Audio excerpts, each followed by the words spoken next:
Good evening and welcome to the PSGL. This is the Formula 13 division on PlayStation. We are at the Rebel Ring in Austria, close to Spielberg, for round 7 of season 29. I'm Tom Canton in the commentary box. Alongside me is the F5 champion in season 25. That is Jack Tyler. How are you, sir? Hello, everyone. And I'm good, Tom. How are you? Yeah, not too bad, thank you. Raring to go after we had yet another race winner from a different team coming out on top at Silverstone. 6 different winners from 6 different teams in the first 6 races. You can't get any better than that, can it? No, of course not. Obviously, you had the real life 2012 season with 7 different winners, but that wasn't 6 different teams. That was over a course, I think, of 4 teams, I think. But no, 6 different winners in 6 different teams is unheard of, especially in league racing. You usually have that one guy who is dominant or above the rest. So it's been an interesting season. Looking forward to commentating on my first race back for this great league, and I'm looking forward to it.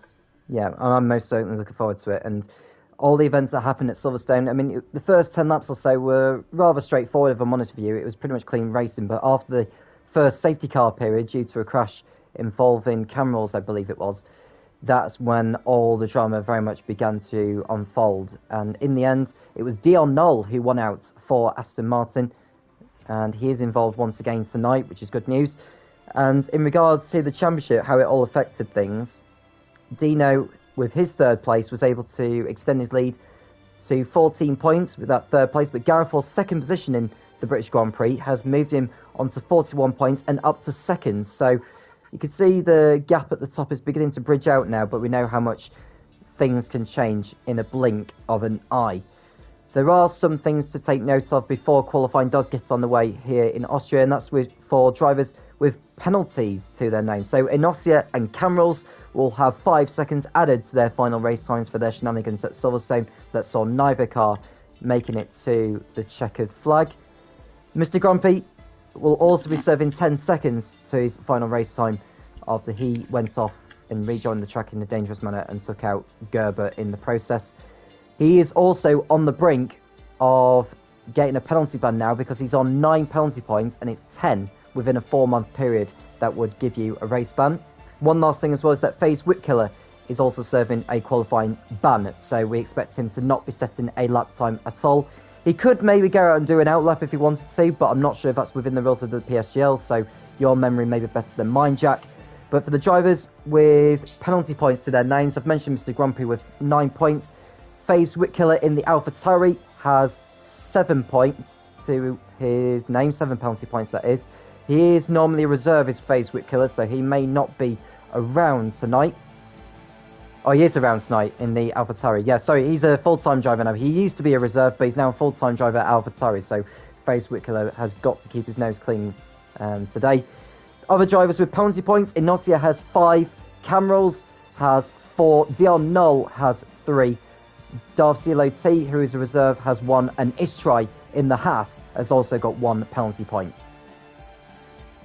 Yeah, I think you'll see FaZe Whitkiller coming out to save his setup and then going straight back in the tyre, and I think that's what happens. I don't know if it was in the previous games, I don't know about this one, but you may see him go out, so if he does, he'll just come back straight back into the pits and to save his setup. Yeah, and of course drivers will be allowed to still do their car setups, as once they do leave the pit lane they are under part Ferme rules, which means the only things they can change on the car are, well, front wings in case their front wing gets damaged out on track, the front downforce as well in case conditions do change, and of course fuel. So that's something to bear in mind. Just looking to see who has just bobbed into the lobby. I think it's Flying Karat in the Williams who has just joined. So we've got a full grid for tonight, Jack, which is ever so good news for F13. If you have joined us as well, we do welcome you. Do make sure you get involved in the live chat. Do like and subscribe to the channel. And since the last F13 race at Silverstone, the PSGL has now reached over 10,000 subscribers on YouTube, which is absolutely phenomenal. Thank you so much to everyone who has been tuning in and enjoying the PSGL races throughout this season. It's been a privilege to have you on board, and it can only get better from here. We're starting to see some drivers readying up now, Jack. What can you look forward to here at the Rebel Ring? Well, you can look forward to a very close qualifying, as lap times will be close because it's such a short track. and obviously a very minimal time to improve around. You can probably see some diversion in a Sector 2 times, I believe, or Sector 3, as Sector 3 is the most technical part of the circuit. But you can look forward to close race, and maybe there will be a couple of incidents going into T3 into the first lap. But apart from that, I think it'll just be a close race with maybe a 7th different winner in the 7th team. Mm-hmm. And of course, the Red Bull Ring has hosted 4 Grand Prix in a space of 365. Of course, beginning when it hosted the season opener of 2020, and then hosting the Styrian Grand Prix the following weekend, and very much the same, except it was the reverse way round, where we had the Styrian Grand Prix first this year, and then the Austrian Grand Prix the following weekend. So we have had 39 Austrian Grand Prix, World Championship Austrian Grand Prix, that is, the World Championship. The first one being in 1970, where Jackie X won on the original Österreich Ring. And then after 1987, that saw Nigel Mansell win in a 3-started race, that one. The circuit was then renovated and opened in 1996 under the A1 Ring, as it was known back then, before it returned to the Formula 1 calendar the following year. After 2003, we saw nothing of the Red Bull Ring on the Formula 1 calendar until it rejoined in 2014, coinciding with the turbo hybrid era beginning. And it's such a great track here, Jack, and I have to say I am ever so pleased that it came back on the Formula 1 calendar all those years ago. Yeah, I think everyone was looking forward to it back in 2014 when it was announced that it would be back on the calendar. It is such a good track. It's one of the, I would say it's one of the legendary tracks of Formula 1, because, you know, it's just one of those tracks where once you get a lap right, it feels perfect, and it's just one of those tracks where the racing will always be close, because obviously the short nature of it, and that's why it's legendary. Mm-hmm. So, I'm still waiting for drivers to ready up now in the lobby. We should be getting going here, as we are past 7 p.m. British summer time. It's been quite a some year in the real life Formula 1 world, of course, with a brilliant championship battle going on between Lewis Hamilton and Max Verstappen. The countdown has begun, and so qualifying will begin. It'll be an 18-minute qualifying session to determine the grid for this 36-lap Austrian Grand Prix. And looking at some drivers who've got good previous records at this circuit, I think Sabetti is one of them, in fact, Jack, because he has picked up 2 podiums on this circuit, but the last one was not until season 24, actually. The last one was back in season 24, so he's got his work cut out to redeem himself, but he is definitely a good driver on this track. He wasn't around last week, I don't think, with Sabetti, so he'll be hoping to get back on track here. Yeah, of course, and Austria is one of those tracks where, you know, once you hit the front, you can really break away. If there's you can't really break away because there's a DRS train going into out of T1 into T3 and then out of T3 into T4. But if you have a not much better end to sector 2 and start sector 3, then maybe you could get a little bit of a gap for 7-8 tenths and then start pushing away from there. But I expect to see a massive DRS train for the lead, and I expect to see a lot of lead changes going into T3. Mm-hmm. Well, as well as we've got some veterans, a lot of the drivers on the grid here tonight are rookies, of course. We don't know what they are like here at the Red Bull Ring. I'd like to think it is one of their favourite circuits, but the only thing that will stand in their way at the moment are time penalties. Yeah, penalties are very, very common around here, especially the last 2 corners, obviously because the track actually has quite a lot of runoff and there isn't any grass, so it doesn't really punish you for mistakes, but it does punish you for being going wide. But obviously there's another thing we forgot to mention. Damage is back to normal, I think. Obviously there was a trial and error with simulation which didn't really work, but obviously there's an announcement I think on Monday saying that damage would be reverting back to normal as it was before Monza. Right, so we'll see how that plays out here with the new damage mod that's been updated by Codemasters. There's Clausen on track for Mercedes. Mercedes have they've already won a race this season at Monza. That was Clausen who picked up victory back then. And Clausen, just looking to see where he ended up last week. I'm not sure if he was around last week. No, he wasn't. So he's back after missing Silverstone, and we're hoping for a good result here today. I'm just looking to see what his thoughts on the Red Bull Ring because he did respond earlier in the week. He couldn't race last week, obviously. He said that he loves the Red Bull Ring. He's just raced in it in another league, but he's not so confident on it, and I wonder why. It could be due to the fact that obviously the handling model is very, very punishing now, especially in the left-right of that chicane after Sector 2 split. But he's going to go around and start his lap time if you want to go through it. Mm-hmm. So we'll ride on board with Clausen as he crosses over the line, DRS open, and now he will start to pull to the side as he prepares for turn 1, brakes before the 50-metre board, rides the curves the inside, nothing too much, gets on the power as soon as he straightens the car up, and now he heads towards the kink of turn 2 and up the hill towards the Remus curve, otherwise known as turn 3. Brake in a straight line, down to second gear, turn in rotation, get really nice acceleration, caught the curve slightly there, that will have got him slightly out of balance, but gathers it all up and doesn't spin round. So he comes towards turn 4, 75 metres, brakes, third gear it is, exiting the corner, use the curves on the outside, and then switch over to the inside, to the outside I should say, for turn 6. Ideally in 6th gear there, but he goes through the apex in 5th, then up to 6th, and then 7th, then back down to 6th, and then 5th for turn 7 and 8. Up to speed then, up the hill once more, and he comes through the trickiest corners on the circuit, turns 9 and 10. Down to 7th gear, turns in rather a lot actually, turns in a lot of rotation, but his lap time's been validated, so not only that has been ruined, but the next one as well, because he's exceeded track limits at that last turn. Yeah, Cam Rules then, he's on the Ferrari going on turn 9 and turn 10 now. See if he does the same mistake as Towson. He doesn't, he comes across the line here to set an original banker time of 105 flat. Yeah, it's not too bad of a time there from Cameron, but I know that there is definitely more time to be found than that. I would expect the pole position time in F13 to be around the 1 minute 3 range, whether it's a high 1 minute 3 or a low 1 minute 3 answers on a postcard. Sarkin going fastest of all so far by 1,000th of a second over Camrals, with Luke Tered next up behind on a 1 minute 5.1. So there's at 53 Mo, all of his finishes at the Red Bull Ring have been outside the top 10, so he's yet to score a point at this track in the PSGL. He did pick up his first points last time out at Silverstone. He finished 8th, which is his first points finish since Abu Dhabi in season 27. So hopefully he can use that to good effect with his confidence and get a solid points result here again tonight. So he's going through turn 4 now as Ad 53 Mo comes towards the kink of turn 5 and then turn 6. Probably covers a bit too much speed, but he'll get a good exit speed coming out of there. And then he'll go through turn 7 and 8. He takes it rather cautiously though.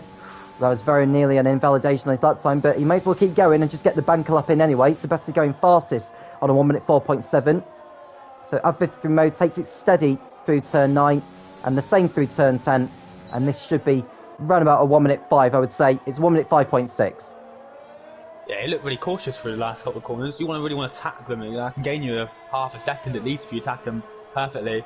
But, you know, obviously banker laps are there for a reason, just getting time on the board. You know, even though that could get you a high position if drivers keep crashing out.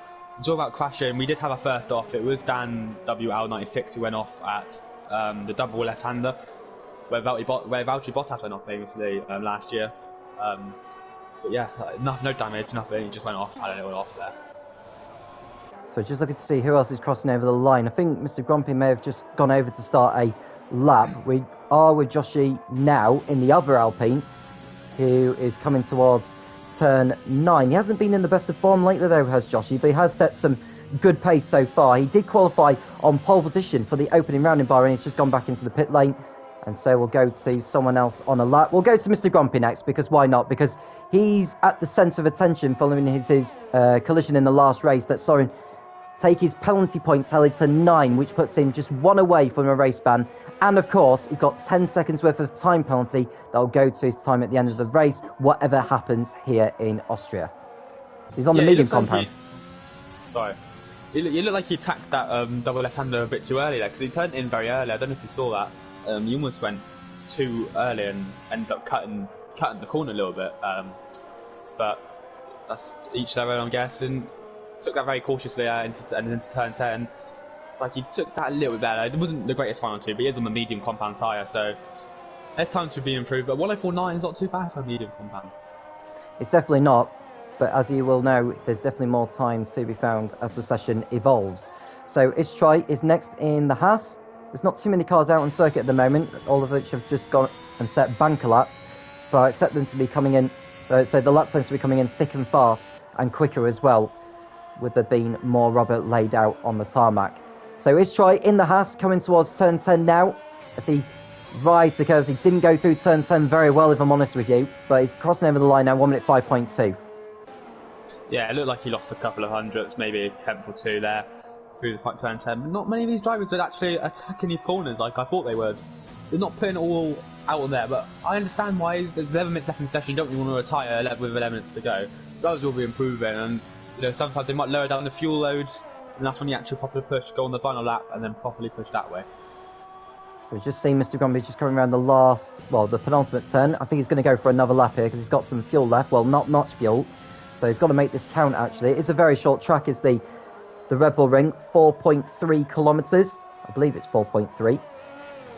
Correct me if I'm wrong. It's 4. Yeah, so I was right. Yeah, 4.3 kilometers is the Red Bull Ring, but Mr. Grumpy's lap time's been invalidated because he's exceeded track limits at turn 1.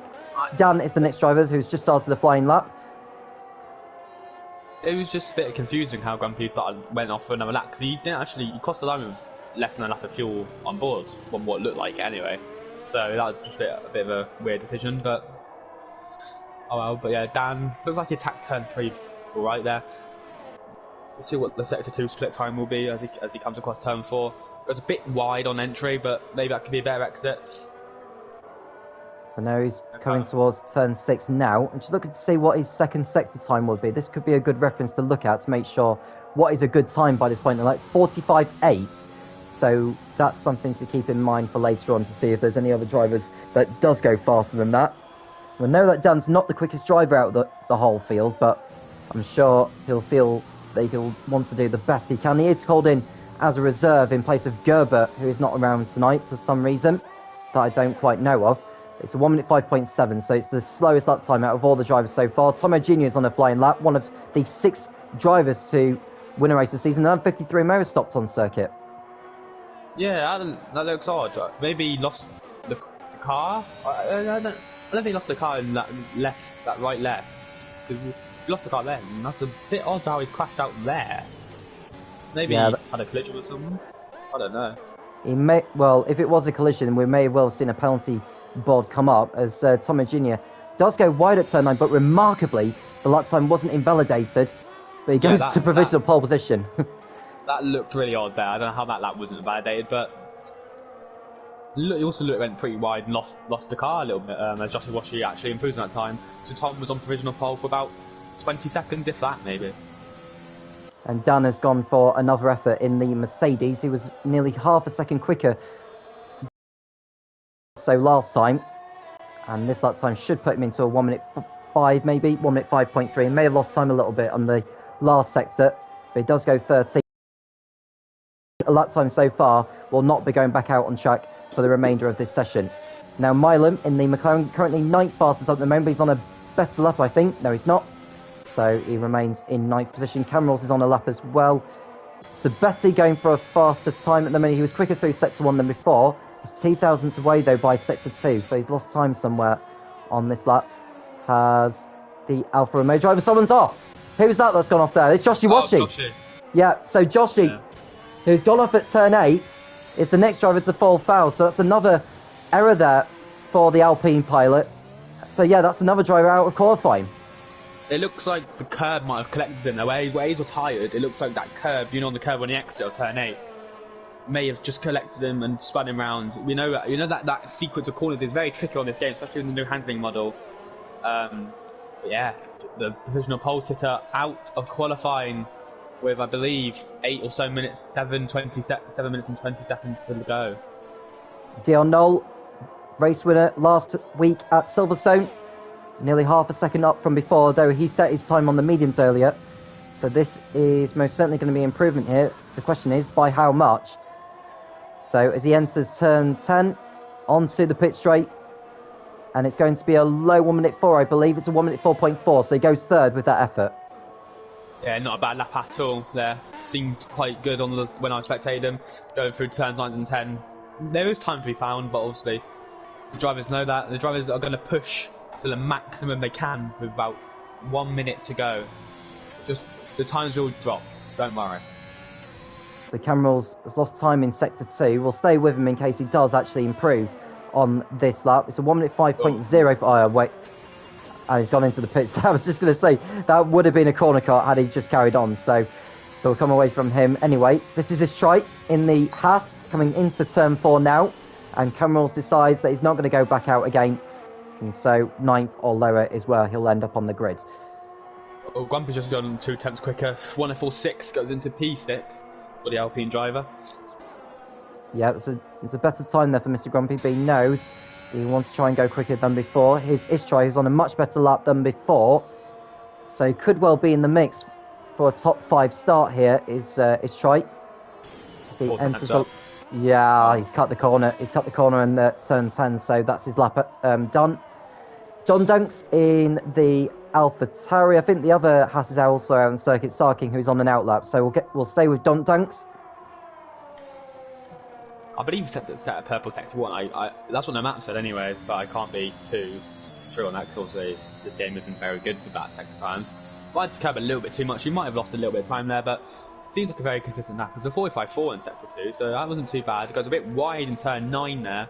Turn 10 looks decent. Short shifts up into 7th gear. It comes across the line 1:05.6. It did look a better lap than 1:05.6. It was on board with him for that whole lap. Did look a lot better than that, but you know, maybe there was time lost where obviously I really wasn't paying attention maybe. So Don Dunks, I think that was his first flying lap anyway, so it was more of a bank alert for him to get in there, so there's definitely more time for him to be pushing for. Oh, yeah.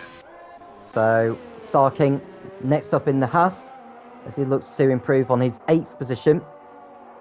What time can he find in the remainder of this lap? He was over a 10th up by sector 1. By sector 2, he is 4 tenths up, so this is definitely a good lap time that could put him on the front row here, if not on provisional pole.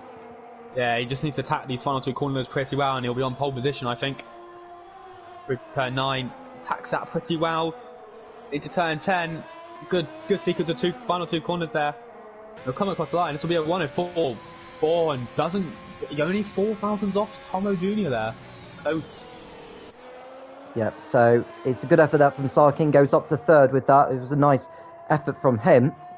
Now Sarking, who is from Spain, believe it or not, he's in 3rd place, ahead of his compatriot Istrai, who's also a Haas driver alongside him. So it's an all-Spanish lineup in the American team. So what is Sabetti doing at the moment? He's on a flying lap. Oh, he's just done a flying lap. He may be doing another one, actually. So we'll stay with him. 600ths up by sector 1 from his previous best time. So Sabetti will be looking to go well here in the Alfa Romeo. Tomo Jr. in 2nd place, his teammate.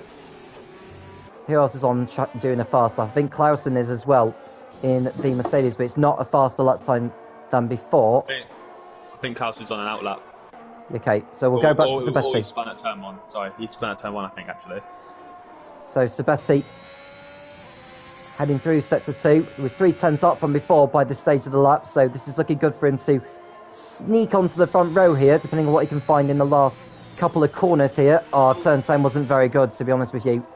So he's lost an awful amount of time. 1 minute 4.7 for him, and that's only an improvement by 1,000, so he'll be disappointed with that one. He lost a half a second, I'd say there. Taking that corner all wrong will ruin your exit onto the straight, and for the whole straight. You've got to really attack that last corner, but also positioning your car very, very well going into that. So that's something... Yeah. You can also lose it on the curb in turn 10, so it's a tricky corner, but, you know, these drivers have got to take risks. It's qualifying... Talking about taking risks, Carlson's 2 tenths up, by the way. We'll come to him in a moment. So Clausen coming through turn 9 now as he approaches turn 10. How will he go through that? It was better than what Sabetti did a moment ago, so I expect Clausen to be moving up the order with this lap. 1 minute 4.7, goes up to 8 for that, so he displaces Sabetti in the process, who is on a flying lap. Well, Jehoven's just posted... Well, Jehoven's just... Mr. Grumpy on another flying lap himself as well, so we'll go to him next. He's a 10th up from before. He's got a McLaren in front of him I don't know if he's on a flying lap at the moment. That'll be Milan, who's on an out lap. So Mr. Grumpy will want to go through the last couple of corners without any trouble here. And so he approaches the last turn. Tomo Jr. goes to provisional pole position. Oh, Mr. Grumpy's lost it!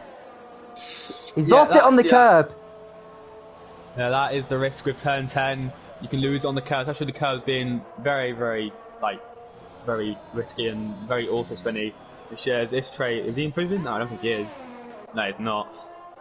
Yeah, Mr. Grumpy's stricken car at turn 10 then, as he's out of qualifying, and that won't be good for his chances for the race win, especially that 10-second penalty that he has got.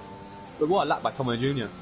Yeah, it was a good lap from Tomo Jr. It's better than before. He goes to provisional pole position. Sarking is not going back out on circuit again. So both Alpines crashing out at qualifying in Austria. Milan, I wonder if he got held up actually by the Aston Martin and the Alfa Romeo as he was going past them. But he's coming into sector 2 now. He's 2 turns up from before actually, is Milan, so he's not lost too much time. He may decide to go for one last effort actually, because he's got time to get round before the checker flag. So into the last couple of corners, we're right on board with him. He had to lift off the throttle on the XF9. Turn 10 wasn't too bad, but he caught the curb again, but doesn't do the same as what Mr. Grumpy did. Goes up to 8 for that effort. Yeah, it's not a bad lap. The last 2 corners can definitely be improved upon, and that's going wide in turn 1. It looked like he was actually going to improve. How's that not being a bad day? He can carry on if he wants to. Oh, Steve spins! Steve's just gone for a spin on the exit of turn 8. Sorry to interrupt you there, Jack, but Steve's just gone for a spin in the Red Bull, and he's pulled off the track. Istrai going up to 5th place as we speak. Yeah, he was up by a 10th by the looks of things as well. I did catch start of his lap, and it looked pretty clean to be honest, but big mistake from Steve, and that ruined his lap. But on board with Marlon now, he's 3,500 up going in from sector 1 split, and it will come into sector 2 split. I wonder what this will be, because obviously I think we believe he was held up at the start of his lap last time round, so this could be improving. He is a 10th up, so this could be a lap to watch. There's also Don Danks as well. He's crossing over the line now for AlphaTauri. He goes up to 12th place on the soft compounds. We'll go back to Milan. He's coming through now. There's Sabetti also approaching the line. Sabetti goes up to 4th place with that one. So Milan, does he improve? He does improve this time. He goes 3rd. That's a great effort there. Dion Null going 2nd. So the track clearly improving in these closing seconds. Is Troy on the front? No, that's it. So Tomo Jr. on pole position for Alfa Romeo in Austria. Very, very good effort from him. I'm just looking to see whether he's been on pole before this season. And it doesn't look as though he has done. So it's his first pole of the campaign for him. And he'll be very, very delighted with that one. He wasn't able to attend Silverstone. But he knows that he can go and win as he demonstrated in France in round 2. And guess who's alongside him? It's the race winner of Silverstone last week, Dion Null. Yeah, second row then, Joshi Washi, who crashed out very early in qualifying, retains P3 after being on provisional pole for quite a long time. Was displaced late on by Tomo Jr. and Dion Null in Aston Martin and Alfa Romeo respectively. Marlon is 4th on the second row from McLaren, so a good effort from the McLaren there. Sacking, who is in 5th, the Spanish Haas driver, with Sabetti in 6th. So you can see Dion Null in our picture. He'll be very happy to be started in 2nd position as well to get himself onto the front row. So here's your qualifying grid for the race. Tomo Jr. is on pole position with Dion Null alongside him. Then it's Joshi Washi and Milan making up the 2nd row. Starking and Sabetti are next up on row 3, followed by Istrai and Stee, with Luke Tured and Mr. Grumpy rounding out the top 10. Then we've got Clarison and Don Danks on the 6th row with Camerals and Dan next up. At 53, Mo and Jehofen are on the 8th row. Face Whitcola, Inosia, Gareth Hall and Dino will be starting at the back of the grid. So the championship leader, Dino, never got out on track at all. So he's thinking more about race strategy here. Yeah, excuse me. Yeah, I mean, it could be an interesting strategy from Dino there. Maybe he's just thinking about, obviously, as you say, the strategy. Obviously, I think it will be a medium soft for the guys outside the top 10 if they can make class last. But obviously, we'll see what time. He might start on the hards, you never know. And go very long into this race, so we will see it. We'll see from the championship leader in the Red Bull. So the pole position time was a 1 minute 4.1, so I called it wrong actually, because I thought it was going to be a 1 minute 3, but that tells you something about the Red Bull ring. So we'll go on to circuit. We're waiting for the drivers to complete their last minute race and fuel setups, and I really can't wait for this now, Jack. Yeah, it's going to be a very interesting race, especially the strategy as well. Forgot to mention at the start. Outside of top 10, you'd expect the guys to really go on the medium. Some might go on the softs, but I think soft medium can work. But you expect them to go medium soft outside if they're starting outside the top 10.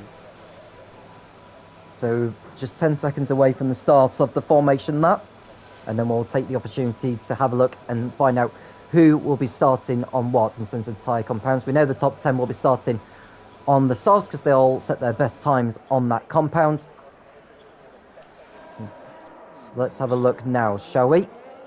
So tyre compound wise, so the top 10 all starting on the softs, as are Dan and F13 Mo, the rest on mediums. Yeah, okay, so interesting from Dan and Abmo.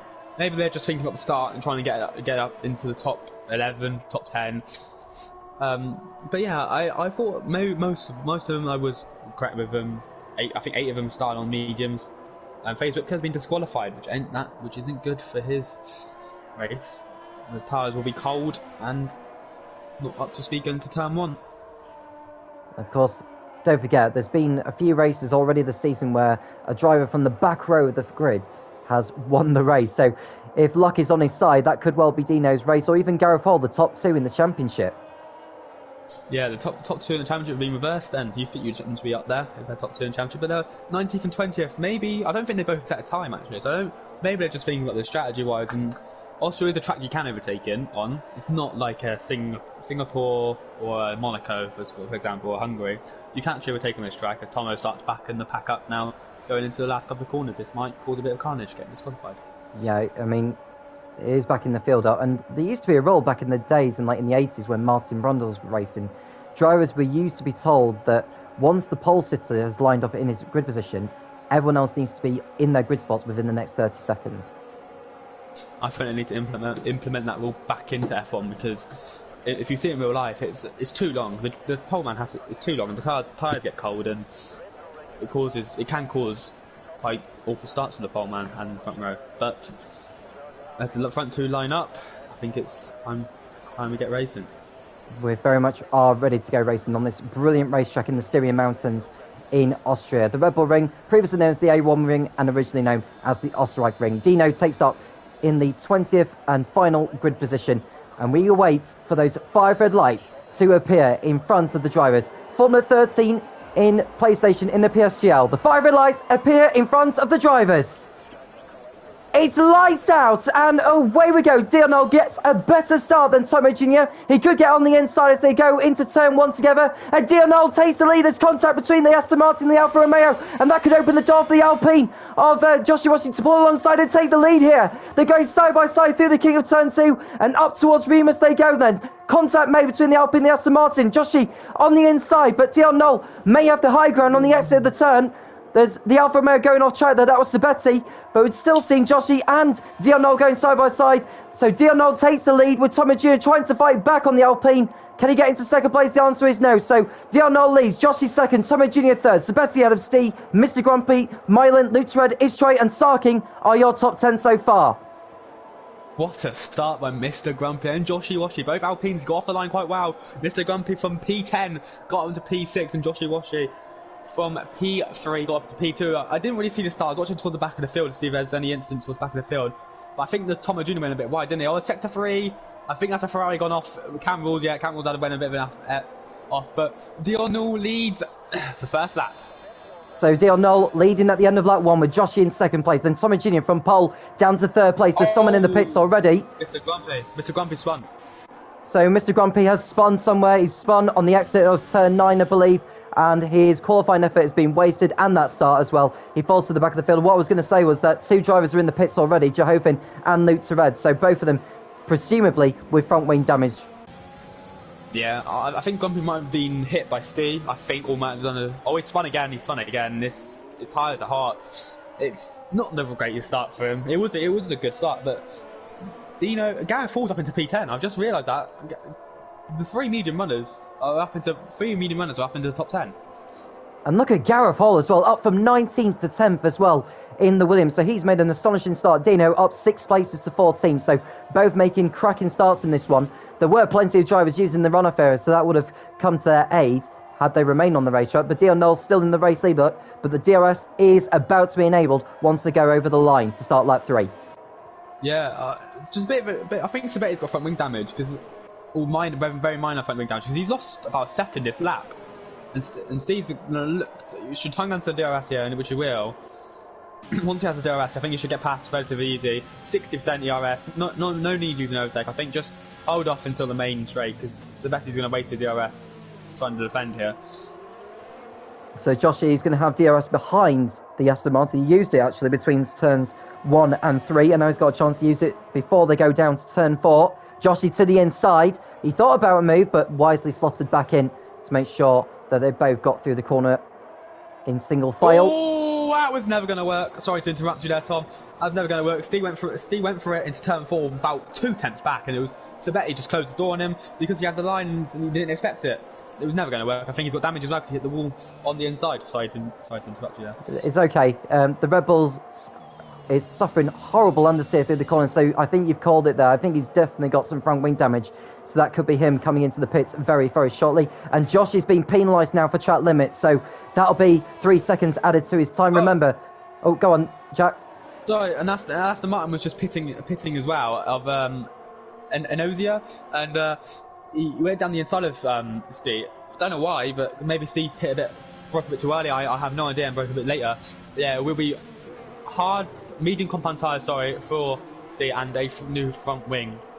Oh, Grumpy's fun again as well on T9. Suffering it awfully here. And whilst you've been saying that, we saw Joshua go to the inside of Dion Knoll through turn 3, but went wide into the run affair. Now he's going side by side with the race leader into turn 4. Joshua going to the outside here, look, now through 5. He got on the grass there, which has given Dion Knoll the upper hand, and the Aston Martin remains in front. So the top 3 are as you were before they got to turn 3. And the Alfa Romeos are still running in 3rd and 4th places. So Mr. Grumpy not having a good race so far. Someone else has gone off at turn 4. That's one of the Alpha Towers. It's Face Whip Killer who's gone off. So something happened into sorry to interrupt you again, Tom, but something happened into turn 2. I saw on the mini map and I went over. Admo's got a 10-second penalty. Tom's got a penalty. So 2 of the front 3 have got penalties. Dion now knows that and just doesn't need to push it too much. I think knowing that the 2 competitors behind him and there's a 5-second gap towards the Betty. So a podium is on the cards here for these 3. But yeah, I think something happened to turn 2. Like I think Admin might have cut the corner a little bit and hit Whip Killer. Sorry, I have no idea, but yeah. And someone else has gone off. It's the Mercedes of Clausen who's damaged his front wing on the exit of turn 1 there. So that'll be him off into the pits very, very shortly. So I've being penalised now for track limits. He's currently running in 15th place at the moment, but he's just come into the pits now. So plenty of drivers coming into the pits earlier than usual to make repairs, actually. I think that's about, how many drivers? That's like 8 drivers, isn't it? Already who have come in for pit stops. And Face Whip Killer has retired from the race. Yeah, it's been a very chaotic start to the Grand Prix. You had drivers starting well, but a little mention to Dino, who's actually got up to P9 now from P. So for the 2 championship leaders, the front 2, up into P8 and P9 from the back row of the grid. It's been an excellent start from the pair of them, and that will do their championship hopes no harm at all if they keep it up. So Dion Knoll goes through turn 1, still in the race lead. Face because stopped in the pit lane as he's retired in the pit lane there. That car should disappear very, very shortly before anyone else does come into the pits. And Sabetti holding off his try at the moment. So this is an interesting battle. Look at this, 5 drivers dicing. Oh wow, okay, this is very interesting. This is what I mean about the DRS train. You've got that has the wrist tray broke a bit too late. Yeah, the wrist tray broke a bit too late, but you managed to get the move. It wasn't major contact, so it shouldn't cause him wing damage. But yeah, that was quite interesting. Clausen's also retired in the pit lane. So the second driver to pull out then, Clausen, who didn't take part in Silverstone, is not going to get to the end of this one today. So that victory at Monza must feel like a long time ago for him. So we'll go back to the race lead here because Dion Knoll still only half a second clear of Joshi. So Joshi using the DRS for all he can before the leaders do start to think about coming into the pits. But bear in mind, Joshi's on a 3-second time penalty, and as is Tomo Jr. And remember, before the race started, Mr. Grumpy, Inosia and Camrals were on penalties going into the race. So whatever they get from this race will be added to that as well. Here comes Donk Danks, the highest medium runner into P4. And that should free him up now, because Sabete, I think, does have wing damage, and he can set the gap on lap 7 is 9 seconds, unless he's remarkably slow, which I doubt it is, because he was on 4th, so I don't think he's that slow. Oh, and Steve's spun again in the turn 8. But here comes Sabete, he's going, no, he's not, my apologies, but the Hasses are battling as well. And it's a bit wide there from Sacking, and this trade, he got much better extra because he did go wider, so it looks like Sacking will hold on to P6, but this is a very interesting battle up for P4. There's so much battling going throughout the race. See Istrai getting his elbows out on his teammate, and I'm not sure if Sarkin will have liked that too much as they went through turns 4 and 5. And now the Williams there, look, of Gareth Hall diving to the inside, taking advantage of Istrai's error, and he gets up into 7th place. Nice move there from Hall. Yeah, and Istrai got a penalty for his extension of the track limits there, but look, I don't think Gutterson will be too pleased with Istrai trying to get his elbows out there. Obviously, number 1 rule in Formula 1, it's not hit your teammate. They nearly came to blows there. So, Steve will be going back out on track now. He's a lap down, actually, on them, all the drivers. As Joshy goes to the inside, look on the Aston Martin of Dion Noel. Is this going to be a lead change here? Looks as though it is. Although Joshy's run wide, and Dion Noel is making the switch back on the inside as they go towards turn 4. Dion Noel's going to have the luxury of the DRS before they get into the corner, so surely he's going to go back ahead of him here, and he does so. Yeah, I think some of these drivers need to manage the DRS a little bit better. Only 6% for Dion Noel going onto that straight, so couldn't really use the overtake, had to rely on the DRS, but got back into the lead. And to be fair, I don't think he really should battle these lot, Joshie Washi and Tomo Jr., because they've both got 3-second time penalties. I don't think he's got any warnings from what I've seen, so at the moment it should be routine if he just stays in front. Doesn't really need to battle too much. Oh, Tomo Jr.'s almost lost it.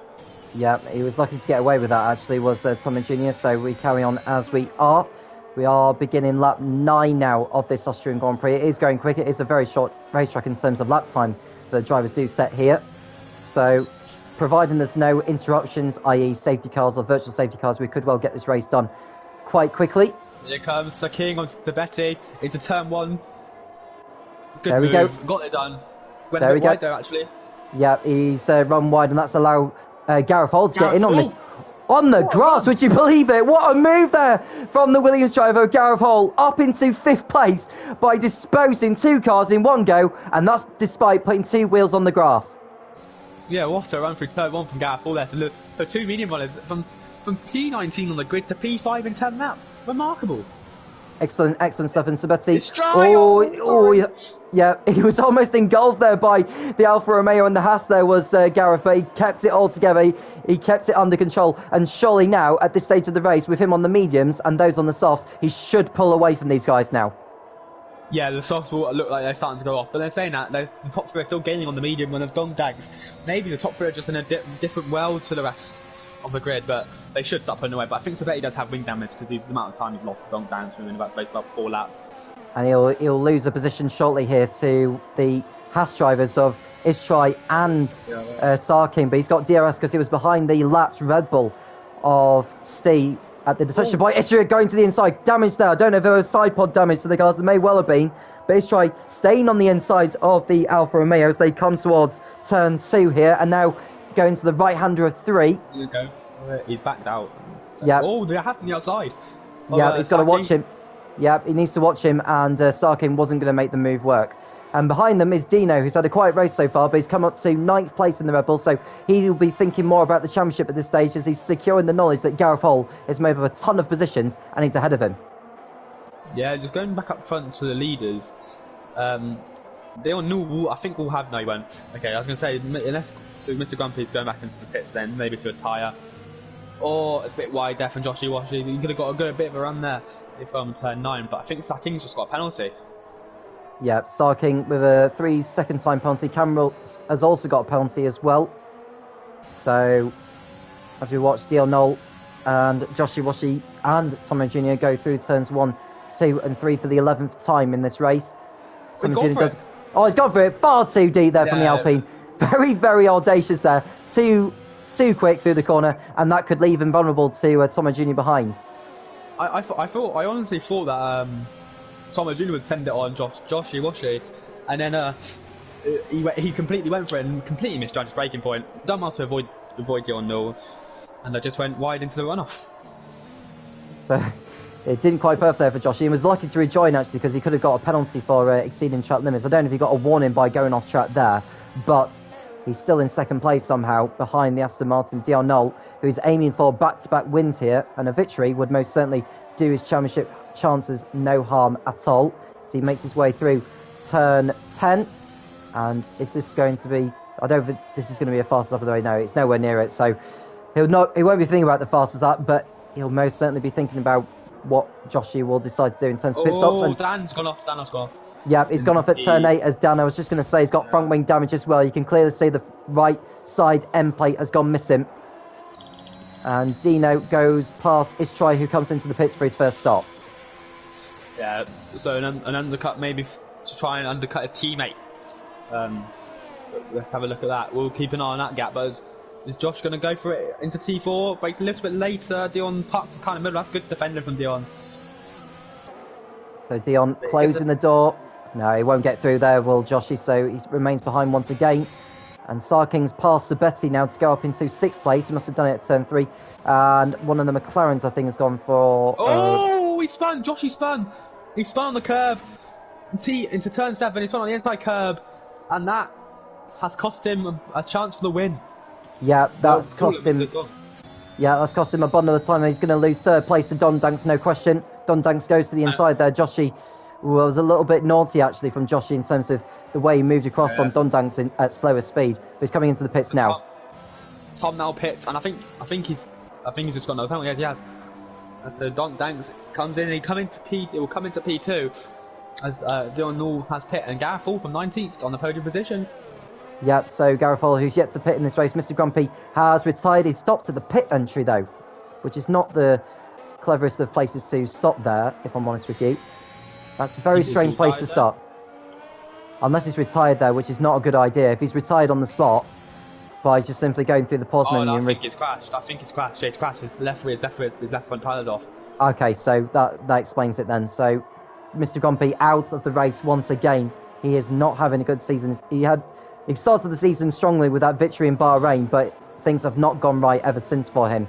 And Joshi, who's continuing to struggle at the moment, he struggled through turn 3. He's on fresher tyres now. He's got Lutzer behind him on older mediums. So Dion Noll does not need that. Sorry to interrupt you there, Tom. Dion Noll was just getting squeezed out by the Haas. Theo spun again. Oh, he spun! Dion Noll's! And he's ripped off his front wing as well, the Aston Martin. He didn't need that. You're saying that he didn't need to get involved in that. Oh, that's a terrible lot there for Dion Noll. He knows that he's made a costly error. And that hands Tomo Jr. the advantage, who comes into the pits. And he's got a set of medium tyres on. But this hands the race on a plate to the Alfa Romeo pilot. Yeah, definitely. But that was a bit naughty from Sabetti, I think it was. Who was just sacking, I think it was. It was a Haas. I think it was a racing incident in my opinion, but he did move across his lane. He didn't really need that. He forced him wide as well. But as I said, Dion Noll did not need to start battling these guys. He was going to win this race comfortably because Tomo had a penalty, a 6-second time penalty. Josh had a penalty and had spun. So this race is now well in the Alfa Romeo's hands. Yeah, and Dion Noll dropping all the way down. He's going to fall to probably 16th place now by the time he joins the circuit.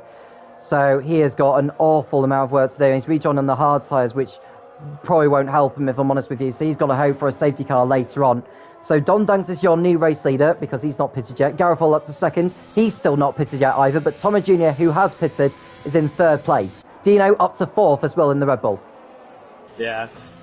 The back row of the grid was the fastest row of the grid by the looks of things because they're both into P2 and P4. It's remarkable stuff from the guys in the Williams and Red Bull. I'm pretty sure Christian Horner will be happy with that, and I think Jos Capitao will be happy with his driver as well. But as Joshi Washi sets the fastest lap of the race with 106.6, that's an extra point onto his championship. Yeah, and Sabetti needing a new front wing as well, so he'll be going back out on track. Oh, where is he going to rejoin? Probably rejoin ahead of Camerals, actually, as Milan makes a move on Jehoven to go up what is now going to be 10th place. As they go through turn 1, Milan gets the car slowed down in time, and Jehoven still coming back side by side with him, actually, goes onto the grass, and that could be Jehoven back into the points paying positions again. So Jehoven, who is in need of a good result, if I'm honest with you. So he's in 10th place now, and can he maintain it all the way to the end? I think he has to come out the pit again, but here comes Malham to go down the inside, easy as you like, easy peasy lemon squeezy as he would probably say in that helmet. Sabetti's also going to come at Juhofen, I think, on those fresh softs, fresh mediums, sorry, and Sabetti on those fresh, Juhofen on those, oh, it's a safety car! Oh, it's a safety car! Yeah, because Steve has crashed. It's Steve. Oh, Josh spun! Was there an incident? No, no, it's Steve that spun out in the Red Bull. So Speed has crashed his Red Bull into the barrier at turn 10, and it's brought out the safety car for the first time in this race. Now, Gareth Hall, Dino, and Donkdanks have just been gifted an absolute lifeline. But it looked like, I thought Josh spun into the pit lane, because he was round when I went onto him, but maybe he just spun himself. So Steve, I'm pretty sure that Steve will have lost it all by himself, in honesty with you, because he's a lap down, so he wouldn't have been in contact. Yeah, so Don Danks, as you're saying, and Gareth Hall have been thrown the biggest of lifelines, if I'm honest with you. They'll probably go onto the hard tyres, if I'm honest with you, because there's no way they'll get to the end on the soft compounds. But I suppose it could depend if we get another safety car later on. So they're both going to be coming into the pits now, but the disadvantage they're going to have is if they're going to be on hard tyres, they're going to be vulnerable to those on the mediums, as Don Danks gets the car slowed down in time, as does Gareth Hall. So Dino also entering the pits. So we've got a report from Mr. Gunn saying he had real wing damage off that one, that's why he spun. Which does explain why, to be fair, but that's the risk of league racing, you do get this damage, and softs for Gareth Hall onto hard, that does interest me. But softs for Donkdanks and Dino. I would think that those on the softs will be pitting again before this race is over. It just depends how much time they can make up on the restarts. So Tommy Jr. has caught up to the safety car now, so it'll be, I would say we're looking at 3 laps behind the safety car to wait for the field to get back together again. Yeah, so because F13 Mo is in 16th position, it's just going through turn 6 now. So, but the good news is that all 16 drivers will be on the lead lap. Yeah, that is good. You know, this does, as the safety car round here does provide extremely close racing. It's close racing anyway, but with the safety car, it's even closer. So this will be very interesting. And if I'm going on to the standings, I don't think AlphaTauri won a race yet this season, so we could have a 7th different winner in 7 races from Donkdanks. That is very, very true. He does go on to win this race, obviously. Yeah, well, he's got a penalty as well. That's to take into consideration. 3 seconds it is, but the penalty Tom and Junior's got 6 seconds, whereas Gareth Hall does not have any at all, and he can go to the end on the hard tyres.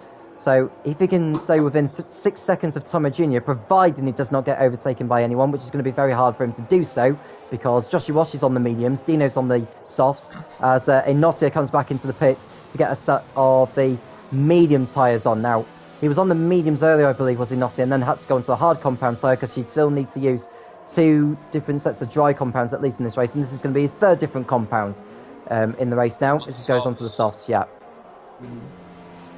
So, I understand why he's gone on to the hards. Maybe he made a mistake by choosing the hards, because if he was going back onto the mediums, I thought, okay, fair play, but he's gone on to the softs, he might have made a bit of a mistake there. But going half lap distance on softs would be interesting.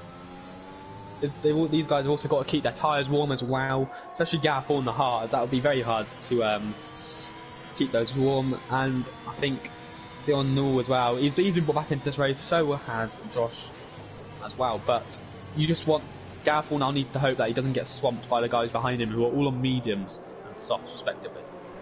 So your top 10 behind the safety car period is that Tom Jr. is in the lead on the road, then it's Don Danks in 2nd place with Gareth Hall up to 3rd from 19th on the grid.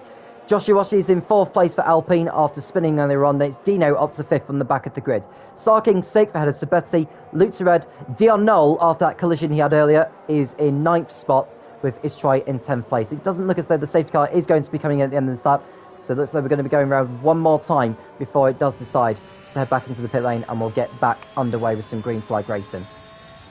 Yep, and obviously Gareth Hall has yet to win a race this season, I don't think. So this could be a huge chance for him to get points over his championship rival Dino, who has won 1 race in that Red Bull. But Williams are going to be hoping for some huge points to get back into this championship fight for Gareth Hall.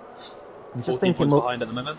I was just going to say, could F13 Mo risk going onto this soft compound? He hasn't got anything to lose, actually, because he's at the back of the Crocodile, but he decides to stay on the hard tyres, which could well be wise, actually, because those on the soft rubber are going to likely to struggle before the race is over, particularly Dondanks and Inosia and Jehofen. Yeah. So that takes me on to my next point. You were mentioning about Gareth Hall and Williams. They've yet to win a race, so we could well have an AlphaTauri winning or a Williams winning. Yeah, two out of the top three have yet to win a race yet. And you're gonna think that I think Fantos is still the team principal for AlphaTauri, and Jos Capitao just twiddling their thumbs a little bit, feeling a bit nervous. You know, an opportunity to win his arising because obviously Tomo Jr. has got 3 seconds more than Dongdan and 6 seconds more than Gareth Hall. So if Gareth Hall manages to stay within 6 seconds of the medium runner Tom, then this could be interesting. Safety car in this lap. Yeah, so the safety car is going to be coming at the end of the lap. So the race leader, Tomo Jr., will dictate the pace and he'll go when he's ready to do so. The lights are off on the safety car, which means he'll be able to drop back and exceed that 10-car rule, which, if you remember, in a Formula 3 race in real life in Hungary, someone lost a race victory because they exceeded 10-car lengths behind the safety car when the safety car lights were still flashing. But yeah, go on. So Tom just backs off very slowly. I think he should go just before turn 10, or go as soon as he gets to turn 10, because that might catch Dongdan sleeping. You want to catch the soft runner sleeping. He's got 3 lap fresh. Oh, he's gone. He's caught him sleeping.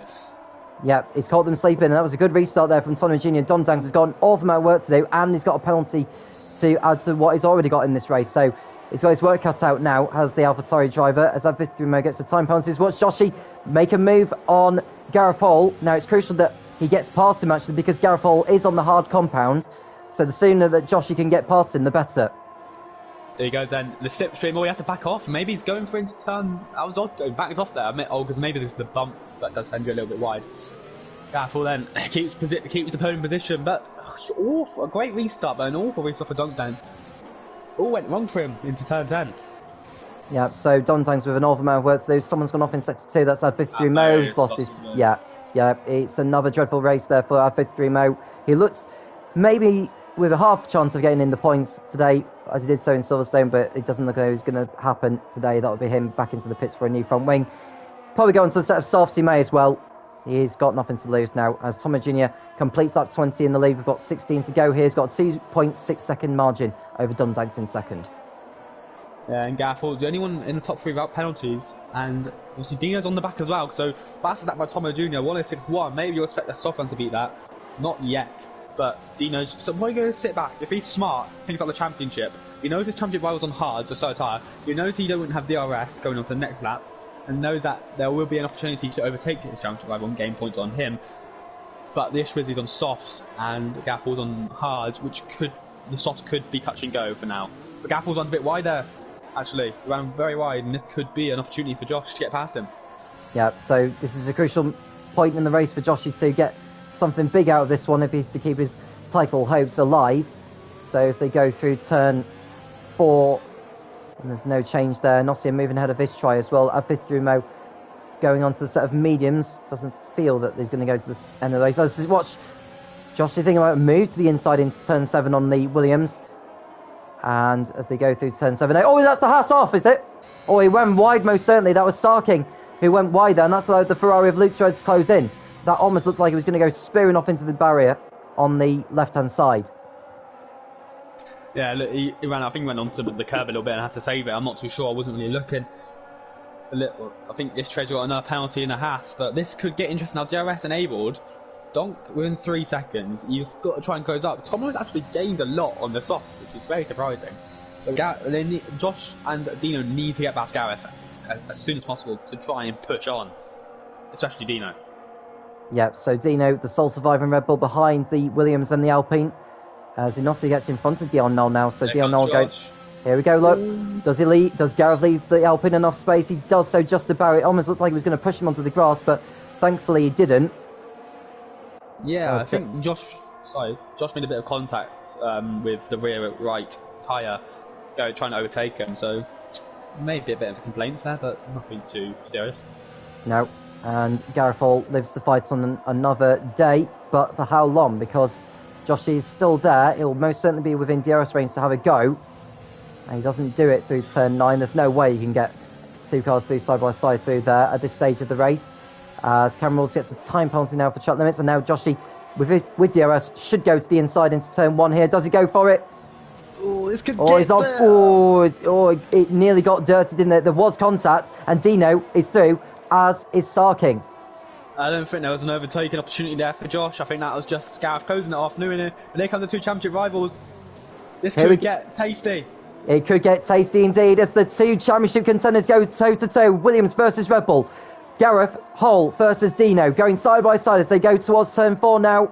Can Dino go to the outside of the Williams? He does so on the soft compound. So that was an important manoeuvre there from Dino. Gets up into 3rd place. Yeah, the important thing is he within 9? Is he within 6 seconds? I don't think he is yet, but he should be able to close in. He's 2 tenths off. He hasn't got a penalty. I don't know about warnings, but if he just keeps improving on his time, he should be good on it. Oh, and Sabetti's gone round, I think. Yeah, he's gone into the runoff area there, has Sabetti, so he's dropped down to 14th place. As the drivers begin lap 24, now we're at 2/3 race distance, as Tommy Jr. goes over the curve there, taking it easy. That wasn't the best way of going through turn 1 there for Tommy Jr., but he's got away with it. And now Dino's got a time penalty. He's got an uphill. He's got a mountain to climb now, but remember, he did start from the back of the grid, so this is not a bad performance by any means for Dino, but he needs to get on with it, really, if he is to pull away from Gareth Hall, who's still using the DRS. So it's pretty much from turn 4 to turn 10, that is where he needs to find the timers. Gareth Hall goes to the outside again. Does he do it through here? Right round the outside he goes, but Dino's still there on the inside. You get the exit. Dino stays in front. So Dino remains ahead of Gareth Hall, but it's through these sequence of corners where he needs to find the most time at. But this is... Yeah, go on, Jack. This is what I was going to say. This is where the softs are it's going to take off from the hards, where because obviously a lot more fresher. They're not the same lap hole tyres, but the softs will be just gone. And Josh gets another time penalty. Gareth doesn't run a bit wide. Yeah, so that is Josh's 2nd penalty of today. And now the drivers begin to go through turn 1 again. And now 53, now you can see they're nearly a lap behind the leaders, as Tomo Jr. will most certainly go to the end of the race on the mediums that he's on at the moment. He's in prime position now, so this is a good performance actually from Tomo Jr., taking advantage of Dion Knowles and Josh's mistakes earlier on. Here comes Gareth. Here he comes again. Here he comes again. Down the inside. So Gareth to the inside. Does he get through on Dino this time? The answer is no. Oh, great defending. Jehoven's gone for a spin at turn 3 as well, but continued. But Dino remains in 3rd place ahead of Gareth. But as it stands with the time penalties applied, Gareth would in fact finish in 2nd place.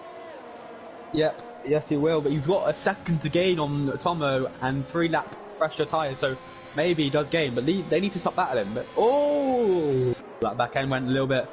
But they need to stop battling, just push on. They know that they've got less penalties than the 2 guys in front of them, so if they just push on and get within 3 seconds, need to pass Donk Dank, obviously. They are closing up towards him, so this could get quite interesting with Tomo towards the end. 10 laps to go.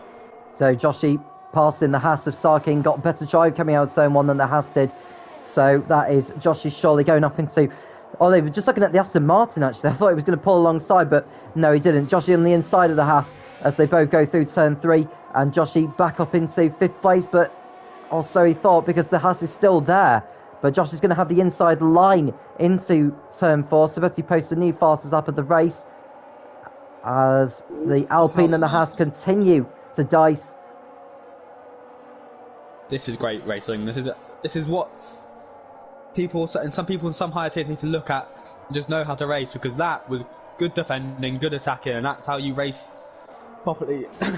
And then here comes Aston Martin on the softs. Not a place to overtake this is, but he could make it work here, and has done, as Campbell's gone off. It was a very nice move there. Campbell's has gone off at turn 8 there in the Ferrari, so it's been another race to forget for him. Lutzered, his teammate, is in 8th place for Ferrari on the road anyway. We'll have a look at the penalties shortly, in a few laps' time shortly, once we see the field just calm down a little bit now because we've seen a lot of overtaking happening and gaps changing left, right, and centre. Contact between Joshy and the Williams, and he's got damage. And Camrose is out of the race. Safety car. Okay, so softs. Now Gareth needs to pit. I think get off the hards unless he stays out. Unless he wants to stay out, that's absolutely fine by him. But I think the guys behind him will pit onto softs, so he might put P4 on the road. Except for Noisia, he might lose position to him. But apart from that, I think everyone else will pit. But yeah, this isn't good for Tom. It's definitely not good for the race leader because now he's lost not track position, but he's most certainly losing the gap that he's built up. So he's he's going to be pitting as the McLaren ahead of him at 53 Mo, who's a lap down actually. Well, nearly a lap down, but he needs to make sure he stays in front of the Alfa Romeo. But the problem is he's going to be, can he get out in front of that AlphaTauri? Because he needs to try. Everyone is pitting. Yeah, I was just going to say he should get out in front of Don Danks actually, and get back on the lead lap. Does the McLaren? Yeah, I think he is going to do so. And Dan's picked up a drive-through penalty. Yeah. Oh, Gaffle's jumped. Oh, he hasn't. Sorry, my apologies. No, it's okay. So, pretty much the whole field, and I think Istry's in the pits. He jumped Dino. Sorry to interrupt, but Gaffle was jumped Dino, his championship rival. Yeah, he was behind, wasn't he? Yeah, he was behind him. So, there you go then. And, he's in a prime position to win this race. And he's behind the other Williams of Jehoven as well, so Jehoven's going to probably do his teammate a favour and hold Dino up. Now, Jehoven didn't want to come into the pits, which is understandable because otherwise he'd have to wait behind his teammate to be served. But unless he wants to sort of stay out there in case the safeguard does go around for another lap and maybe come into the pits and be on fresher tyres than the field. Yeah, but either way, it was down the order, so I mean he wasn't in the points, I don't think, by the time everyone pitted. So yeah, I don't really see why he has stayed out, but could just be a plan between the two Williams drivers. But a point to make: Josh has lost so much time in the pits. He was P5 or 6. He's now P10. Yeah, he's down wing damage. Yeah, he had wing damage, which cost him time in having that to be repaired, and with that, he's got a 6-second time penalty to go with it. So, just another mention is that, Mr. Grumpy's 10-second time penalty, well, considering he's out of the race, I'm not sure if that will be applied here still. I think it's applied in the race. I think it does. So, Jehoven enters the pits. He doesn't slow down in time. I'm not sure he really needed to do that, to be honest with you. I know he's trying to get out in front of the field, but he was never going to get ahead of the Crocodile, which are going through anyway. So Jehoven will probably need to come back into the pits and serve the 5 seconds so that he's not having to serve it at the end of the race. Yeah, it does get applied here. It does. Okay, so... And plus, he was not involved in another collision with someone by the looks of things, which caused him to... Well, he was technically, because he had rear wing damage earlier on, which caused him to spin and retire. Yeah. So, 5 drivers have retired from the race so far. They are Camrose, Steve, Mr. Grumpy, Clausen, and Whipkiller. 15 still running. And we've got 7 laps to go after this lap is done. And I'm not sure when the safety car is going to be coming in. I think it'll come in at the end of the next lap, because that 53 Mo's not caught up to the field yet. So, Summer Jr. has got his work cut out here now, because everyone is all on the soft compound apart from Dan. Yeah. He is the quickest driver in the field. It's just if he can catch Dong Dance sleeping again, which I think Dong Dance will be alert to what he's ready for. So that we're going to have a 7 or 6 lap sprint towards the end. So this could get interesting. But how has Josh gained a position in the... He's gained 59. Something happened, maybe? Yeah, no, it's because Jehoven pitted the lap before. Oh, so yeah, of course. Yeah, so that's why Josh has moved opposition as the Williams came in. So that's one less headache actually now for Dino, because Dino was behind him under the safety car before he came into the pits. So Mr. Grumpy coming in saying that it does get applied here. So I suppose it'll be the same for Inosia and Camrose, because Camrose is out of the race as well. So the only driver this could really hamper is actually Inosia, because along with the 3 seconds he's got, it's another 5 to go with it. Yeah, and also Yeah, I'm just looking at the penalties. Gareth is the only one inside the top 10 except for Dio and Null who hasn't got a penalty. Dino, Anoisia and Sacking are the only ones on the 3 seconds, with Tomo and Dong Danks on 6 and Luke on 9. So it's going to be a 6-lap sprint to the end, and wow, it's been quite a race, hasn't it, so far? It's not been too dirty, if I'm honest with you. There has been a lot of clean overtaken manoeuvres, so standards have been fairly high. It's just that competitive nature within a sport like this. Even though it's esports, it's what you expect to see when it comes to any division in the PSGL. So the safety car is coming in this lap, so it'll turn its lights off, and Tomo Jr. will do what he did so before, and just slow down and go when he's ready to do so, and he'll want to do the same as what he did last time and catch the field napping. Yeah, this is going to be an interesting restart. I think Dong Danks will be alert to what Tomo done last year, but he's back last time. He's back in the pack up quite considerably here, unless he's going to go on this straight, maybe. Yeah, so just watching Tomo Jr. weave the car around to make sure it's got enough tyre temperature before he does begin to go racing. He's gone. He's done it again. He's caught napping again. Yeah, very good reason. Yeah, not as much, but he still caught them relatively napping. So we're back on the way here at the rubber ring. 6 laps to go then. Istrai gets another penalty for track limits as Dan comes into the pits to serve his drive-through penalty. And we're back on the way here at the rubber ring as Gareth Hall is in 3rd place, crucially, ahead of the championship leader, Dino. Just needs to stay within 6 seconds here and not lose time and not lose position to Dino in battle. Just needs to stay in his spot, and that's not going to help him if he breaks a bit too late there because he could cause. Oh, that's a great exit, actually. So here we go then. Gareth Hall, put man at 2nd place in the championship, to try and put a bit of light because Dino's had a poor exit, and Noisia will probably get Dino. Even with the penalty, he'll still finish in P4, but Gareth Hall into P2 then. Yeah, so Gareth Hall up into 2nd place, and now he'll go after Tomo Jr. So Gareth Hall from 19th could be in play for the race victory here. He's currently 2.2 seconds behind Tomo Jr. on the road, but with the penalty of the Alfa Romeo, that would see Gareth Hall come out on top. But he'll need to make sure he gets away from these guys because he don't want to be caught up in any of the other drivers' battles here. No, but we could have a 7th different winner in a 7th different team, which is quite remarkable considering the fact that it's equal cars. But it's been a great race, and I've thoroughly enjoyed it. It's been a good race to watch. It's my first commentary. Even in the bottom tier of the PlayStation category, this has put on some fantastic racing, not just in Austria, but in all the other races as well. As we watch Inosia make a move on Dong Danks, coming towards the Remus curve. Inosia goes to the outside. Does he carry too much speed into the corner? I think he has. Contact made between the AlphaTauri and the Aston Martin.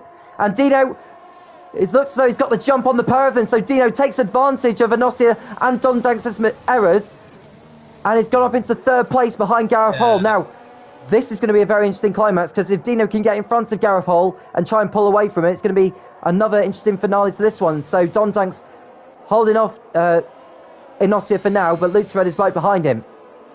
That gave me very similar Charles Leclerc, Max Verstappen 2019 vibes. Racing for the lead, obviously, and those two come to blows a little bit in that exact same corner. And racing incident, no need to report it. I think it was just broke a bit too late, and just battle is the competitive nature of Formula 1. You're going to battle, you're going to want to keep your position, and it ends up making them lose both positions to Dino, who's now pushing on to his championship rival, Gareth Hall. Yeah, and I'll tell you one driver this could benefit here is Dion Knoll, because Dion Knoll is without a time penalty, and if you look at all those drivers with penalties, he's going to gain quite a few positions by the end of the race, but there's still 4 laps to go, so gaps could still increase between drivers between now and the checkered flag. Dong Danks and Inosia once again going toe-to-toe into turn 3. Yeah, Luke has spun in the Ferrari, so that's him out of the points.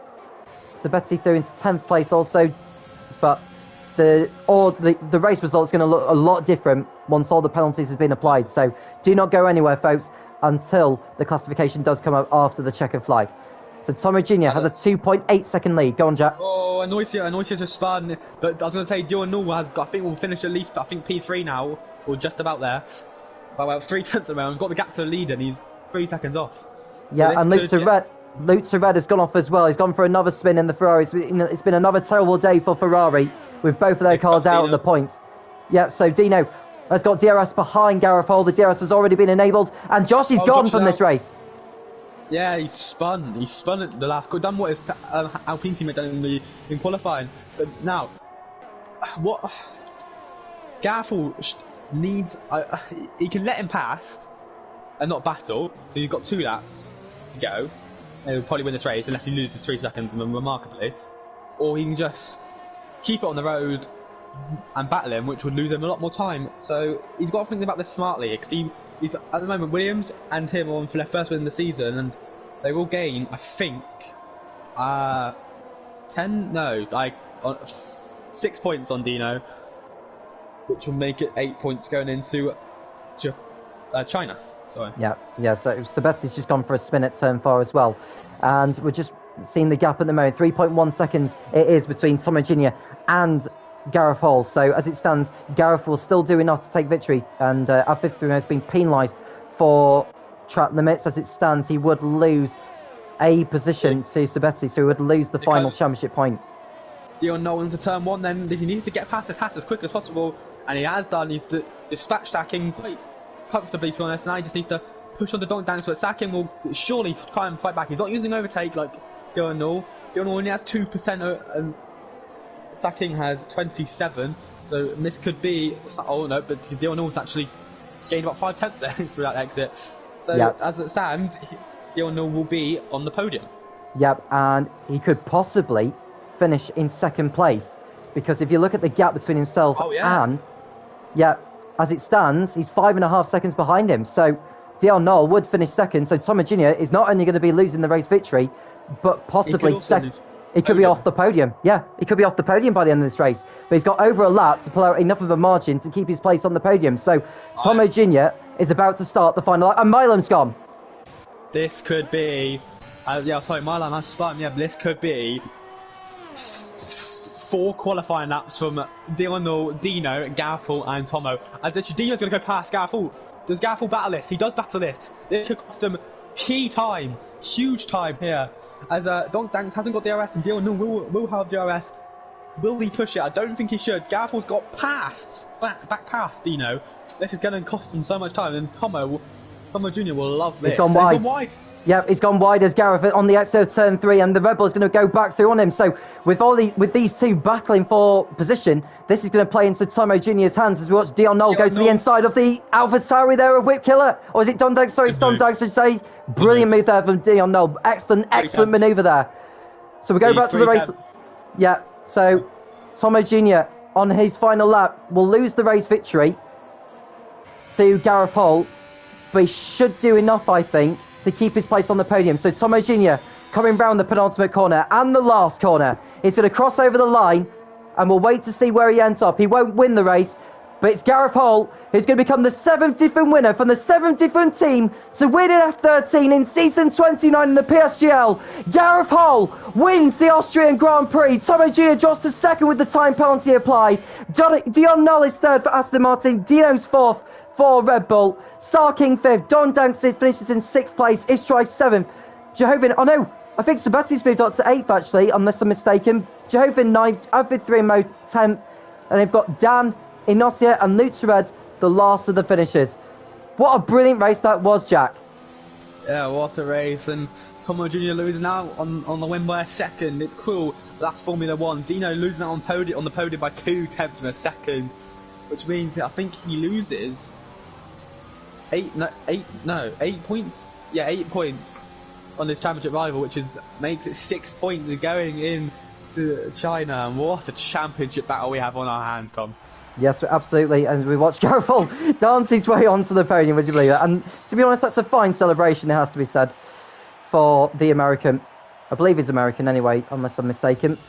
But either way, he is out on the podium to celebrate with Tomo Jr. and Dion Noel. Dion Noel on the podium once again for Aston Martin. He'll be very, very happy with that, to be fair, which moves him up to 3rd place in the championship now. But it's Gareth Hall who takes victory here in Austria. Brilliant, brilliant drive from him. From the back of the grid as well, from 19th to the race victory. Tomo Jr. from pole, 2nd place for him, and getting the point for the fast start. Dion Noel is in 3rd, Dino 4th, Sarking 5th, ahead of Don Danks in 6th, followed by Istrai and Sabetti. Jehovin in the points for the first time this season in 9th. F13 Mo picking up yet another point. Back-to-back races in the points.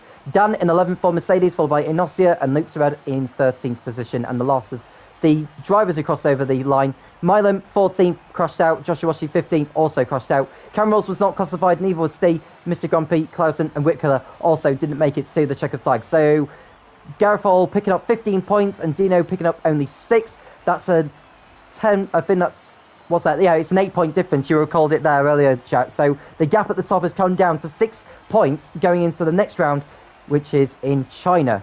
Your last thoughts for today, Jack? I think it was a quality race. 7 different winners, 7 races. That is unheard of, especially in league racing terms.